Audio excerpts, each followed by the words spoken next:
തിരുവനന്തപുരം ജില്ലയിലെ BJPയുടെ ഏറ്റവും പ്രമുഖനായ നേതാവ്, കോർപ്പറേഷൻ കൗൺസിലർ, തിരുമലക്കാരുടെ അനിച്ചേട്ടൻ. അങ്ങനെ ഒരു നേതാവ് സഹകരണ സംഘത്തിലെ പ്രശ്നങ്ങളെ തുടർന്ന് ആത്മഹത്യ ചെയ്യുന്നു.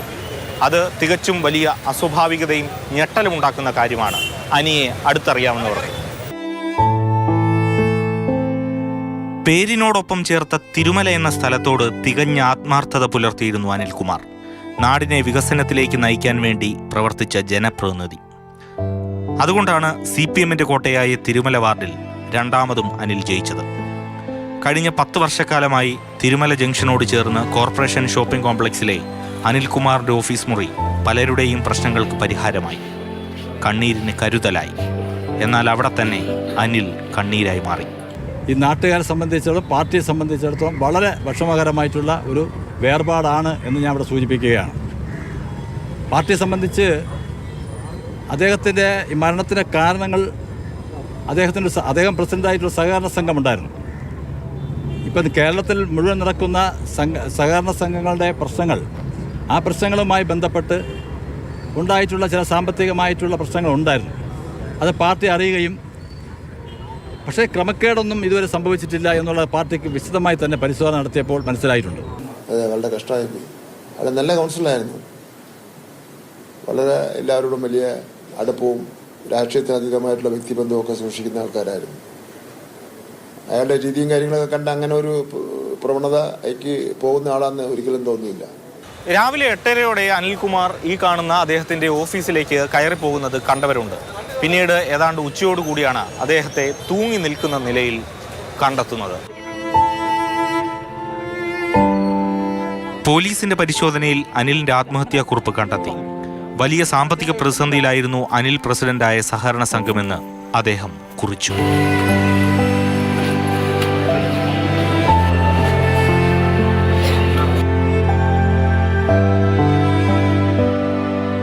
അനിലിന്റെ മരണത്തിനു പിന്നാലെയാണ് പൊതുസമൂഹം ബാങ്കിന്റെ പ്രതിസന്ധിയെക്കുറിച്ച് അറിഞ്ഞത്. എന്നാൽ പാർട്ടി നേതൃത്വത്തിന് എല്ലാം നേരത്തെ അറിയാമായിരുന്നു. 2024 വരെയുള്ള ഓഡിറ്റിംഗ് കൃത്യമായി നടത്തിയിട്ടുള്ള ഒരു സഹകരണ സംഘമാണ് തിരുമല അനിയുടെ സഹകരണ സംഘം. അപ്പോൾ അതിനുമായി ബന്ധപ്പെട്ട മാനസികമായ വലിയ വിഷമമുണ്ടായിരുന്നു. ഡെപ്പോസിറ്റേഴ്സ്, കാരണം ഇന്നത്തെ കേരളത്തിലെ സഹകരണ മേഖലയിൽ ഉണ്ടായിട്ടുള്ള നിർഭാഗ്യകരമായിട്ടുള്ള പ്രശ്നങ്ങൾ ഈ സഹകരണ സംഘത്തിനും ബാധിക്കുമോ, ഡെപ്പോസിറ്റേഴ്സ് തിരിച്ച് പൈസ വാങ്ങാൻ വരുമോ എന്നുള്ള പ്രശ്നങ്ങൾ അദ്ദേഹത്തെ അലട്ടിക്കൊണ്ടിരുന്നു. അതുമാത്രമല്ല, ഞങ്ങളത് ഇടപെടുകയും ലോണെടുത്ത് അടയ്ക്കാത്ത ആൾക്കാരെ അടക്കമുള്ള എല്ലാ നാട്ടുകാരുടെയും ഞങ്ങൾ ലിസ്റ്റ് എടുത്ത് ഞങ്ങൾ പാർട്ടി ഓഫീസിൽ വെച്ച് തന്നെ അനിയുടെ സാന്നിധ്യത്തിൽ വിളിച്ച് ലോൺ അടയ്ക്കാനുള്ള സംവിധാനങ്ങൾ ചെയ്യണം, ഇങ്ങനെ ബുദ്ധിമുട്ടുണ്ടാക്കരുത് എന്ന് പറയുകയും ഡെപ്പോസിറ്റേഴ്സിനെ ഓരോരുത്തരെയും കണ്ട് കുറച്ച് സമയം കൊടുക്കണമെന്ന് ഒരു സാഹചര്യം നമ്മൾ ഉണ്ടാക്കിയിരുന്നു. അപ്പോൾ ആ ഒരു സാഹചര്യത്തിൽ അദ്ദേഹം പാർട്ടി പ്രവർത്തനത്തിൽ വളരെ സജീവമായി നിൽക്കുകയായിരുന്നു. പക്ഷേ മാനസികമായി അദ്ദേഹത്തിൻ്റെ ഒരു അഭിമാനത്തിൻ്റെ ഒരു പ്രശ്നമാണ്, അദ്ദേഹത്തിന് ഒരു മനുഷ്യനുണ്ടാകുന്ന ഒരു അഭിമാനത്തിൻ്റെ ഒരു പ്രശ്നമാണ് അദ്ദേഹത്തിന് ഇത് ചെയ്യിപ്പിച്ചു എന്നുള്ളതാണ് ഞങ്ങൾ മനസ്സിലാക്കുന്നത്.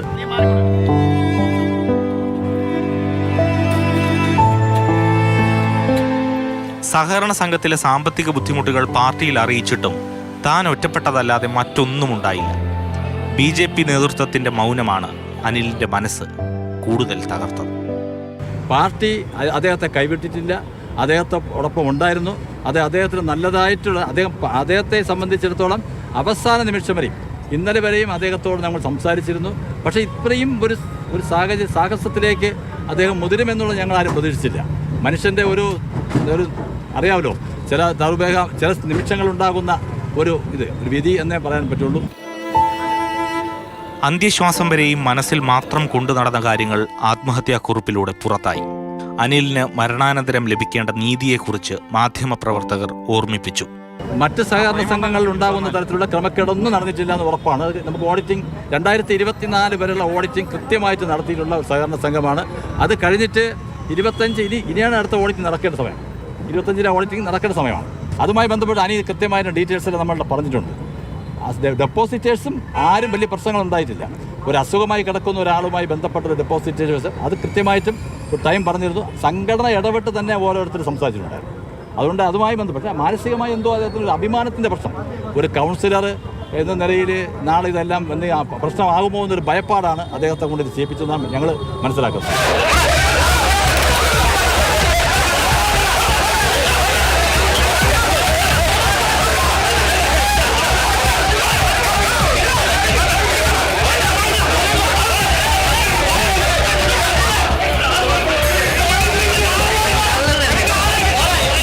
അനിലിനോട് കാണിച്ച മൗനമായിരുന്നില്ല BJP പ്രവർത്തകരുടെ മറുപടി.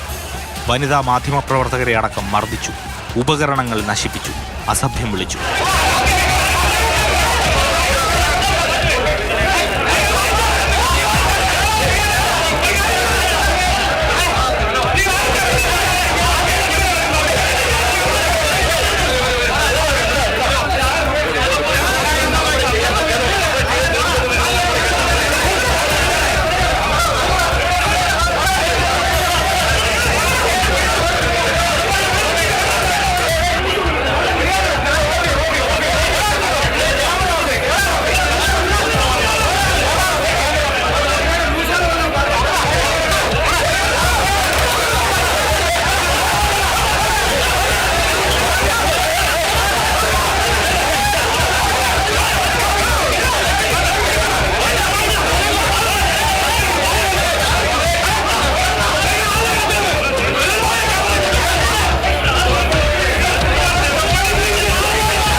മാതൃഭൂമി ന്യൂസ് റിപ്പോർട്ടർ ഇന്ദുലേഖ രേണുവിനെ പിടിച്ചു തള്ളി. ക്യാമറമാൻ MS സുജിത്തിനും മർദ്ദനം. ദേശാഭിമാനി ഫോട്ടോഗ്രാഫർ പ്രമോദിന്റെ ക്യാമറ തല്ലി തകർത്തു. ന്യൂസ് 18, 24 ന്യൂസ്, ന്യൂസ് മലയാളം എന്നീ ചാനലുകളുടെ മാധ്യമപ്രവർത്തകർക്ക് നേരെയും കയ്യേറ്റം. സഹകരണ ബാങ്കുമായി ബന്ധപ്പെട്ട് ഏറെ പ്രതിസന്ധി അനിൽകുമാർ നേരിട്ടുവെന്ന് അനിൽകുമാറിൻ്റെ ഓഫീസിൽ നിന്നിൻ്റെ തൊട്ട് മുൻപിൽ നിന്നുള്ള ദൃശ്യങ്ങളാണ് നമ്മൾ കണ്ടത്. ആത്മഹത്യ ചെയ്ത അനിൽകുമാറിൻ്റെ ആ കൗൺസിലറുടെ ആ റൂമിന് പുറത്തു നിന്നുള്ള ദൃശ്യങ്ങളാണിത് നമ്മൾ കണ്ടത്. ദൃശ്യങ്ങളിൽ കാണുന്നത് പോലെ തന്നെ ഏറെ അക്രമാസക്തരായിട്ടായിരുന്നു പ്രവർത്തകരുണ്ടായിരുന്നത്. നമ്മുടെ മാധ്യമപ്രവർത്തകർ, റിപ്പോർട്ടേഴ്സിനെയും ക്യാമറാമാൻമാരെ അടക്കം തള്ളി ഇറക്കുകയും അടിക്കുകയും മർദ്ദിക്കുകയും ഒക്കെ ചെയ്തു. ഉപകരണങ്ങൾ പലതും കേടുപാടുകൾ വരത്തക്ക രീതിയിലായിരുന്നു മർദ്ദനം. ശാരീരികമായിട്ടും ഏറെ മാധ്യമപ്രവർത്തകർക്ക് പരിക്കേറ്റിട്ടുണ്ട്. മാത്രമല്ല, രണ്ടാമത്തെ നിലയിലാണ് ഈ കൗൺസിലറുടെ ഓഫീസുള്ളത്.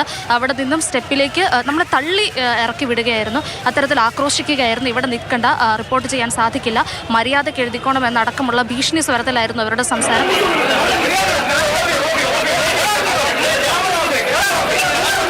പ്രതിഷേധമുയർന്നതോടെ ക്ഷമാപണം. മാധ്യമ സുഹൃത്തുക്കൾ, നിങ്ങൾക്കുണ്ടായിട്ടുള്ള ഒരു വിഷമം നിങ്ങൾ പറഞ്ഞു. അത് BJP നേതൃത്വം പറഞ്ഞിട്ടോ ഒന്നുമല്ല. അത് ഇവിടുത്തെ നാട്ടുകാരും പ്രവർത്തകർക്കും എന്തോ മാധ്യമങ്ങൾ വളച്ചൊടിക്കുന്നു എന്നൊരു തെറ്റായ ഒരു ധാരണയുടെ അടിസ്ഥാനത്തിൽ ഒരു പ്രശ്നമുണ്ടായെന്ന് മാത്രമേ അത് കാണുന്നുള്ളൂ. അങ്ങനെ എന്തെങ്കിലും സംഭവിച്ചിട്ടുണ്ടെങ്കിൽ നിങ്ങളങ്ങ് ക്ഷമിക്കുക, അത്രേ ഒരു പറയാനുള്ളൂ. ഉന്നത പോലീസ് ഉദ്യോഗസ്ഥർ സ്ഥലത്തെത്തിയാണ് സംഘർഷം നിയന്ത്രണ വിധേയമാക്കിയത്. അപ്പോൾ നമ്മൾ അവിടേക്ക് ചെല്ലുമ്പോൾ തന്നെ കെട്ടിടം മുഴുവൻ, താഴെ മുഴുവൻ BJP പ്രവർത്തകരൊക്കെ തിങ്ങി നിറഞ്ഞു നിൽപ്പുണ്ടായിരുന്നു. നമ്മുടെ പോലീസിൻ്റെ പെർമിഷൻ വാങ്ങി നമ്മൾ ഒരു സ്റ്റെയർ, ചെറിയ ഒരു ഇടുങ്ങിയ വഴിയാണ്, ആ സ്റ്റെയർ വഴി മുകളിലേക്ക് കയറി. അവിടെ ചെല്ലുമ്പോഴും നമ്മുടെ മേയർ ആര്യ രാജേന്ദ്രൻ അടക്കം BJPയുടെ തന്നെ നേതാക്കളും അതുപോലെ തന്നെ പോലീസ് ഉദ്യോഗസ്ഥരും എല്ലാവരും ഉണ്ടായിരുന്നു. ഇൻക്വസ്റ്റ് നടപടി തുടങ്ങിയിട്ടുണ്ടായിരുന്നു അദ്ദേഹം. നമുക്ക് ഈ ആത്മഹത്യാക്കുറിപ്പിൻ്റെ വിവരങ്ങൾ അന്നേരം ലഭിച്ചിരുന്നു. അതിനകത്ത് ഇങ്ങനെ പറയുന്നുണ്ട്, BJP നേതൃത്വത്തിന് നേരെയാണ് ആ ഒരു ആത്മഹത്യാക്കുറിപ്പിൽ അദ്ദേഹം വിരൽ ചൂണ്ടുന്നത് എന്നുള്ളത് വളരെ വ്യക്തമായിട്ടുള്ള ഒരു കാര്യമാണ്. അപ്പോൾ അത് അവിടെ നിന്ന് ഒരു റിപ്പോർട്ടർ റിപ്പോർട്ട് ചെയ്യുകയും അത് പറഞ്ഞതിനെ പെട്ടെന്ന് അവർ പ്രകോപിതരാവുകയും അങ്ങനെ BJP നേതാക്കൾ അല്ലെങ്കിൽ പ്രവർത്തകർ കയറി പെട്ടെന്നൊരു അക്രമം ഉണ്ടാവുകയായിരുന്നു. ഒരു കയ്യാങ്കളിയിലേക്ക് അത് മാറുന്നു എന്ന് നമുക്ക് മനസ്സിലായി. പോലീസുകാരൊക്കെ ഓടി വരുന്നുണ്ടായിരുന്നു. പ്രവർത്തകർ, അതൊരു റൗണ്ട് സ്പേസാണ്, അങ്ങോട്ടും ഇങ്ങോട്ടും ഒക്കെ പ്രവർത്തകർ ഓടുന്നുണ്ടായിരുന്നു. മേത്തേക്ക് മറ്റ് ചാനലുകളിലെ ക്യാമറാമാൻമാരൊക്കെ അവർ സ്റ്റെയറിൻ്റെ മേറിൽ നിന്ന് തള്ളി താഴേക്കിടുകയാണ്. ആൾക്ക് എന്തെങ്കിലും പറ്റുമോ, അല്ലെങ്കിൽ ക്യാമറ കയ്യിലുണ്ട്, മറ്റ് എക്യുപ്മെൻറ്റ്സ് കയ്യിലുണ്ട്, അതൊന്നും ചിന്തിക്കാതെ വളരെ ക്രൂരമായിട്ട് തന്നെ തള്ളി താഴേക്കിടായിരുന്നു. അപ്പോൾ ഇവരെല്ലാം പെട്ടെന്ന് നമ്മുടെ മേത്തേക്ക് വന്ന് വീണു. ദേശാഭിമാനിയുടെ ഫോട്ടോഗ്രാഫറായിട്ടുള്ള ആൾ വന്ന് എൻ്റെ മുമ്പിലേക്ക് ഇങ്ങനെ അടിച്ച് വീഴുകയായിരുന്നു ചെയ്തത്. ആളുടെ ക്യാമറ രണ്ടായിട്ട് പൊട്ടിപ്പോയി. പിടിച്ചെഴുന്നേൽപ്പിക്കാൻ വേണ്ടി നമ്മളൊന്ന് കുനിയാൻ നോക്കുമ്പോഴത്തേക്കും ഒന്നോരോ മുകളിൽ നിന്ന് ആൾക്കാരെ തള്ളി ഇറക്കിക്കൊണ്ടിരിക്കുക. അപ്പം നമ്മുടെ ക്യാമറമാനായിട്ടുള്ള സുജിത്തേട്ടനെ കണ്ടില്ല. പെട്ടെന്ന് ഞാൻ നോക്കിയപ്പോഴത്തേക്കും ആൾ മുകളിലുണ്ടെന്ന് എനിക്ക് മനസ്സിലായി. ഞാനൊരു 2 സ്റ്റെപ്പ് മുകളിലേക്ക് കയറി ചെന്നപ്പം ഈ പാർട്ടി പ്രവർത്തകർ ഭയങ്കരമായിട്ട് ആക്രോശിക്കുകയാണ് അദ്ദേഹത്തോട്. അതായത് ആക്രമിക്കാൻ വരുന്നത് പോലെ വരികയാണ്. Of course പാനിക്കായിപ്പോയി. പോലീസൊക്കെ പിടിച്ചു മാറ്റാൻ ശ്രമിക്കുന്നുണ്ട്, പക്ഷെ അതിലൊന്നും അവരെ പിടിച്ച് കിട്ടുന്നില്ലായിരുന്നു. ഞാൻ ഒരു വിധത്തിലാണ് സുജിത്തേട്ടനെ പിടിച്ച് വലിച്ച് താഴേക്ക് ഇറക്കുന്നത്. അദ്ദേഹത്തിന് അടി കിട്ടിയിട്ടുണ്ട്, ചവിട്ട് കൊണ്ടിട്ടുണ്ട്, നല്ല വേദനയോട് കൂടിയാണ് അദ്ദേഹം ഇറങ്ങിയത്. അപ്പം താഴേക്ക് ഇറങ്ങുമ്പോഴും ആ സമയത്തും ഈ പ്രവർത്തകർ ബഹളം വെച്ച് ആക്രോശിച്ചുകൊണ്ട്, മര്യാദയ്ക്ക് വാർത്ത കൊടുക്കാനാണെങ്കിൽ നീയൊക്കെ കൊടുത്താൽ മതി, മര്യാദയ്ക്ക് എഴുതിക്കണം എന്ന് പറഞ്ഞ് കൈ ചൂണ്ടി തല്ലാനോങ്ങി ആക്രോശിച്ചുകൊണ്ടാണ് നമ്മുടെയൊക്കെ പുറകെ വരുന്നത്. നമുക്ക് ഭയന്ന് നമ്മൾ ഇറങ്ങുമായിരുന്നു എന്ന് തന്നെ നമുക്ക് പറയാം.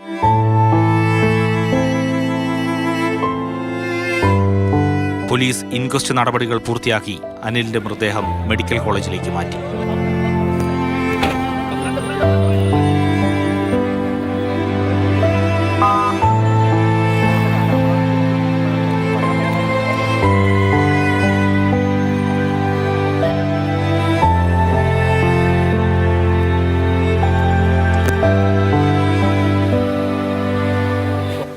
ഇതാണ് തിരുമല അനിൽ പ്രസിഡന്റായിട്ടുള്ള ഫാം ടൂർ സഹകരണ സംഘം.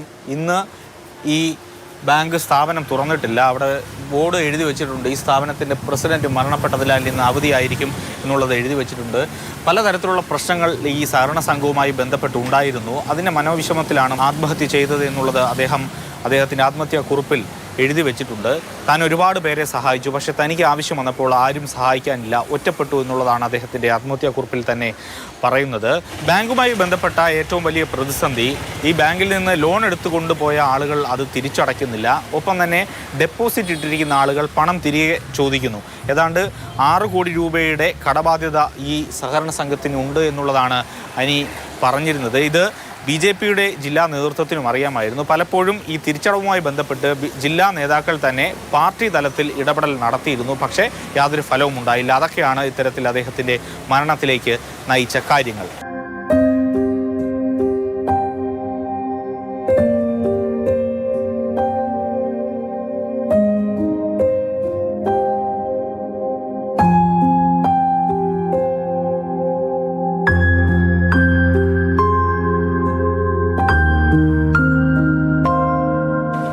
തിരുമല അനിയുടെ മരണത്തിന് പിന്നാലെയാണ് ഈ ബാങ്കുമായി ബന്ധപ്പെട്ടുള്ള വലിയ പ്രതിസന്ധികൾ പുറത്തേക്ക് വന്നത്. ഇനി ഏതായാലും BJP നേതൃത്വത്തിന് എന്ത് കാര്യങ്ങൾ ചെയ്യാൻ കഴിയും, എന്തൊക്കെ ചെയ്തു എന്നുള്ളതാണ് അറിയേണ്ടത്. AK Stephin, Mathrubhumi news, Thiruvananthapuram.